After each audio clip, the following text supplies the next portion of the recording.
Every day, millions of people spend hours scrolling through tutorials, binge-watching courses, or flipping through endless books, convinced they're on the path to mastery. But let me hit you with a fact that stings a little. Most of that effort doesn't lead anywhere. Why? Because watching isn't the same as learning. Reading isn't the same as doing. And hoping something sticks, well, hope isn't exactly a strategy. The truth is, the brain doesn't grow by simply soaking in information. It grows by wrestling with it. Now, think about this for a moment. Have you ever watched a YouTube tutorial, felt like you completely understood it, and then, bam, you sit down to try it yourself and suddenly your mind goes blank? Don't lie, we've all been there. That embarrassing gap between "I know this" and "wait, how do I actually do this?" is the difference between passive learning and active mastery. So here's the real deal. If you want to level up fast, whether it's playing guitar, learning Spanish, or mastering chess, you've got to move beyond sitting back and nodding along. Let's cut through the noise and look at what science says. Real learning happens in the space where it feels hard. Researchers call this desirable difficulty. Sounds a little masochistic, doesn't it? But it's true. Just like your muscles don't grow when you curl pencils, your brain doesn't grow when tasks are too easy. Struggle is the gym membership for your neurons. That uncomfortable moment when you're frustrated, fumbling, maybe even ready to give up, that's the golden zone. That's your brain forming new neural pathways, literally rewiring itself for growth. So the next time you want to slam your textbook shut or throw your controller across the room, remember, it's a sign you're upgrading. Here's a real-world story that proves this point. In the 1990s, researchers studying London taxi drivers discovered something fascinating. These drivers had to memorize the knowledge, a massive mental map of London's 25,000 streets.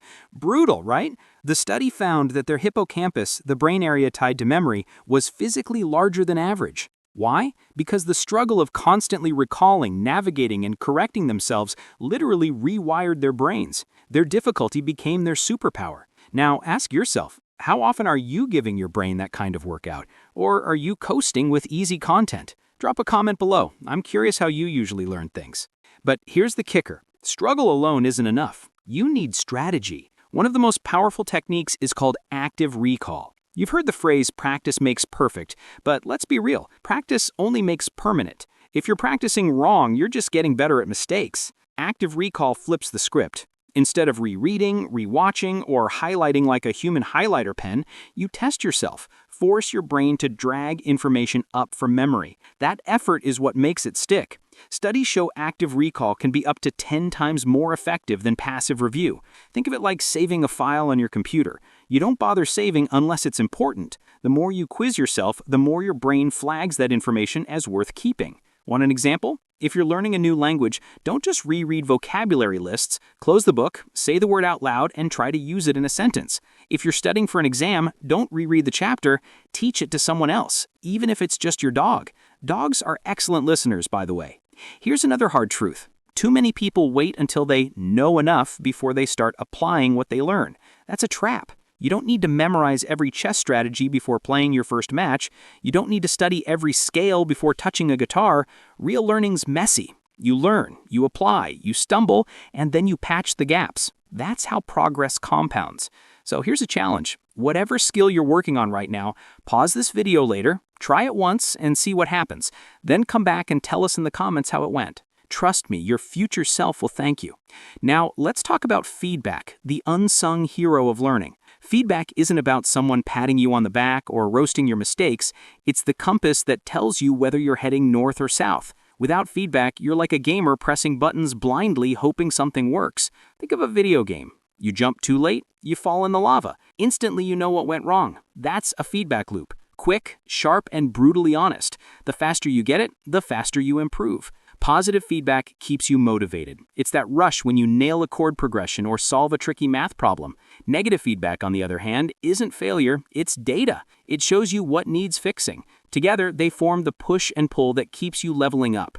Without them, you're just practicing in the dark, reinforcing bad habits you don't even know you have. So, whatever skill you're chasing, set up feedback systems. Record yourself, find a mentor, or even track your own progress with a simple journal. The quicker you see what's working or not, the quicker you'll grow. Another secret weapon is surround yourself with experts. Experts aren't magical unicorns. They're just humans who've made enough mistakes to figure out what works. But here's the advantage. They're walking shortcuts. They've already burned through the trial and error that would take you years. Hanging around them not only exposes you to their strategies, it forces your brain to rise to their level. No one wants to be the weakest link in the room.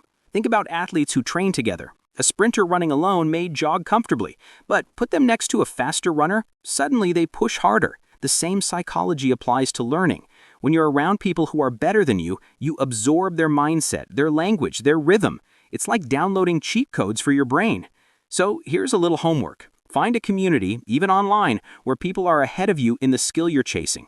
Observe them, learn from them, borrow their shortcuts. Let's put all this together for you. Step 1, ditch the passive grind. Stop fooling yourself with endless reading and watching. Step 2, embrace the discomfort. Struggle isn't failure, it's growth. Step 3, use active recall. Quiz yourself, test yourself, teach what you know. Step 4, stop waiting for someday and apply immediately. Step 5, build tight feedback loops. Fast corrections beat slow realizations. And step 6, surround yourself with experts who drag you upward. Follow this roadmap and you won't just learn, you'll transform the way you learn forever.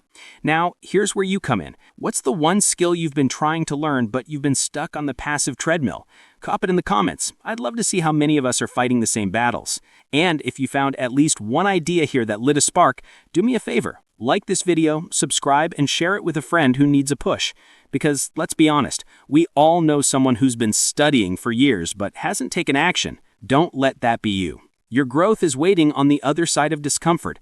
Stop waiting for the perfect plan. Start practicing, start failing, start adjusting. Because in the end, the people who win aren't the ones who studied the most. They're the ones who dared to do the most.